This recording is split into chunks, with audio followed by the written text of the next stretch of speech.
रमज़ान अल-मुबारक इस्लाम में बेहद अहमियत का हामिल महीना है।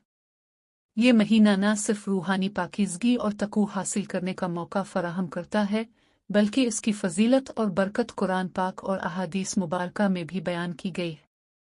रमज़ान की अहमियत के चंद पहलू दर्ज झैल हैं। 1. कुरान मजीद का नुज़ूल। रमज़ान का महीना वो मुक़द्दस ज़माना है जिसमें कुरान पाक नाजिल हुआ। अल्लाह ताला का इरशाद है, रमज़ान का महीना वो है जिसमें कुरान नाजिल किया गया, जो लोगों के लिए हिदायत और रहनुमाई करने वाला है। अल-बकरा 185। इसलिए रमज़ान कुरान से गहरा ताल्लुक़ रखता है और इस महीने में कुरान पाक की तिलावत, समात और तदब्बुर पर ख़ास तवज्जो दी जाती है। 2. रोज़े की फ़र्ज़ियत। रमज़ान के रोज़े इस्लाम के 5 बुनियादी अरकान में से एक हैं। अल्लाह ताला ने फरमाया, ये ईमान वालों, तुम पर रोज़े फ़र्ज़ किए गए हैं जिस तरह तुमसे पहले लोगों पर फ़र्ज़ किए गए थे, ताकि तुम तक़वा हासिल करो। अल-बकरा 183।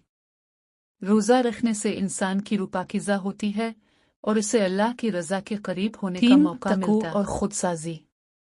रमज़ान का महीना तक़वा, परहेज़गारी हासिल करने का बेहतरीन मौका है। रोज़ा सिर्फ भूख और प्यास ही नहीं, बल्कि हर किस्म के बुरे कामों, गलत बातों और नापसंदीदा ख्यालात से बचने का नाम है। इस महीने में इंसान अपने नफ्स को काबू में रखता है और अपनी आदत को बेहतर बनाता है। 4. गुनाहों की मुआफ़ी। रमज़ान गुनाहों से तौबा और मुआफ़ी का महीना है। रसूल अल्लाह ने फरमाया, जो शख्स रमज़ान में ईमान और एहतिसाब के साथ रोज़े रखे, उसके पिछले गुनाह मुआफ़ कर दिए जाते हैं। बुखारी और मुस्लिम। इसलिए यह महीना अल्लाह की रहमत और मग़फ़िरत हासिल करने का बेहतरीन मौका है। 5. लैलतुल क़द्र की रात। रमज़ान की आखिरी अशरा में लैलतुल क़द्र, क़द्र वाली रात आती है, जो 1000 महीनों से बेहतर है। अल्लाह ताला ने फरमाया, बेशक हमने कुरान को क़द्र वाली रात में नाजिल किया, और तुम्हें क्या मालूम कि क़द्र वाली रात क्या है? क़द्र वाली रात 1000 महीनों से बेहतर है। अल-क़द्र 1:3। इस रात में इबादत करने वाले को बेशुमार सवाब मिलता है। 6. इज्तिमाई इबादत और ख़ुव्वत। रमज़ान में मुसलमान इज्तिमाई तौर पर इबादत करते हैं, तरावी पढ़ते हैं और एक दूसरे के साथ इफ्तार करते हैं। इससे उख़्वत, भाईचारा और मोहब्बत के जज्बात परवान चढ़ते हैं। 7. सदका और खैरात। रमज़ान में सदका और खैरात करने की बहुत ज़्यादा तरग़ीब दी गई है।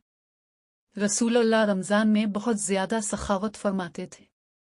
इस महीने में ज़िकू और फ़ितरा अदा करने का भी ख़ास एहतमाम किया जाता है।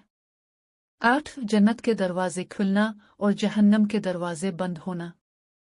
रसूलुल्लाह ने फरमाया, जब रमज़ान का महीना आता है तो आसमान के दरवाज़े खोल दिए जाते हैं, जहन्नम के दरवाज़े बंद कर दिए जाते हैं और शयातीन को जंजीरों में जकड़ दिया जाता है। बुखारी और मुस्लिम। इससे रमज़ान की अज़मत और बरकत का अंदाज़ा लगाया जा सकता है। खुलासा: रमज़ान अल-मुबारक रूहानी तरक्की, गुनाहों से पाकीज़गी और अल्लाह की रज़ा हासिल करने का बेहतरीन मौका है। ये महीना सब्र, शुक्र और इबादत का महीना है, जिसमें हर मुसलमान को अपने रब के करीब